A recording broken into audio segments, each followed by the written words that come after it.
Hello दोस्तों, स्वागत है आपका हमारे YouTube चैनल में। आज हम आपके सामने एक और अच्छी कहानी लेके आए हैं जो कि ईश्वर के प्रति जो आस्था है उसके बारे में बताई गई है। दोस्तों, एक राजा बहुत दिनों से पुत्र की प्राप्ति के लिए आशा लगाए बैठा था, लेकिन पुत्र नहीं हुआ। उसके सलाहकारों ने भी तांत्रिकों से सहयोग लेने को कहा।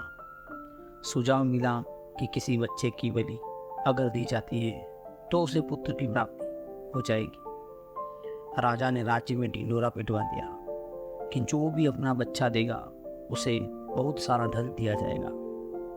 एक परिवार ऐसा भी था जिसमें कई बच्चे थे। गरीबी भी थी। एक ऐसा बच्चा भी था जो ईश्वर पर आस्था रखता था तथा संतों के सत्संग में उसे जाने का बड़ा ही शौक था और वो अपना काफ़ी समय वहाँ दिया करता था।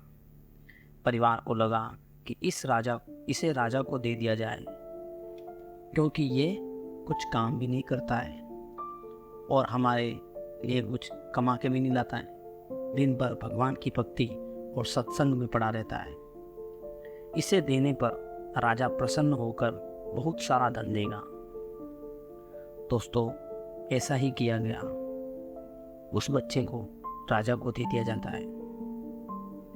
राजा के तांत्रिकों द्वारा बच्चे को बलि की तैयारी की हो गई, यानी कि बलि चढ़ाने के लिए उसे तैयार कर लिया जाता है। राजा को भी बुलाया गया। बच्चे से पूछा गया कि तुम्हारी आखिर इच्छा क्या है, अंतिम इच्छा बताओ तुम्हारी। तो बच्चे ने कहा कि मेरे लिए रेत मंगा दी जाए। तो सभी लोग सोच में पड़ गए कि रेत क्यों मंगवा रहा है। बच्चे ने रेत से 4 ढेर बना लिए, यानी कि 4 प्रकार के उसने ढेर बना लिए। एक एक करके 3 रेत के ढेरों उसने तोड़ना शुरू कर दिया। जैसे ही चौथा ढेर था उसको उसने हाथ छोड़कर बैठ गया और उस ढेर को उसने नहीं तोड़ा। ये सब देखकर तांत्रिक भी डर गए। उन्होंने पूछा कि तुमने क्या किया, ये सब तुम ये क्या कर रहे हो, हमें भी तनिक समझाओ इसके बारे में, पहले ये बताओ। तो राजा ने पूछा कि बच्चे तुम ये क्या कर रहे हो, हमें इसकी जानकारी दीजिए। तो बच्चा बड़ी विनम्रता से जवाब देता है कि जो मैंने मिट्टी का ढेर बना रखा है वो मेरे माता पिता का था, जिन्होंने मेरी रक्षा करने के बजाय उन्होंने मुझे पैसे के लिए बेच दिया, इसलिए मैंने ये ढेर तोड़ दी। और दूसरा जो रेत का बना हुआ टीला था, ढेर था, वो मेरे सगे संबंधियों के लिए था।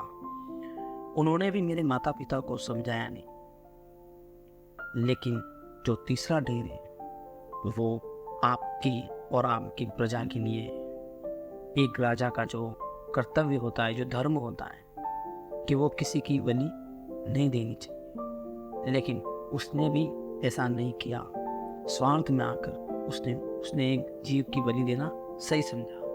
तो यह भी ढेर मैंने तोड़ दिया। लेकिन जो चौथा ढेर है वो मैंने इसलिए नहीं तोड़ा क्योंकि वो मेरे ईश्वर, मेरे प्रभु हैं, जिनके ऊपर मुझे पूरा भरोसा है और मुझे पक्का विश्वास है कि मेरा भरोसा कभी नहीं टूटेगा।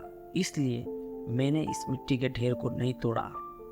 राजा ने सोचा कि वो सोच में पड़ गया कि बलि देने, वो सोच रहा था कि अगर मैं इस बच्चे की बलि भी दे देता हूँ तो भी अगर मुझे पुत्र प्राप्ति न हो तो। ये उसके दिमाग में एक शंका चल रही थी राजा के। तो वो सोचने लगा कि ये बच्चा बड़ा ही ज्ञानी है, ईश्वर के प्रति इसकी इतनी श्रद्धा है, तो क्यों ना मैं इस बच्चे को ही अपना पुत्र बना लूं। इतना समझदार और ईश्वर का भक्त बच्चा है तो ये अच्छा ही इंसान है, आगे जाके ये तो मेरा नाम और अच्छा से रोशन कर सकता है।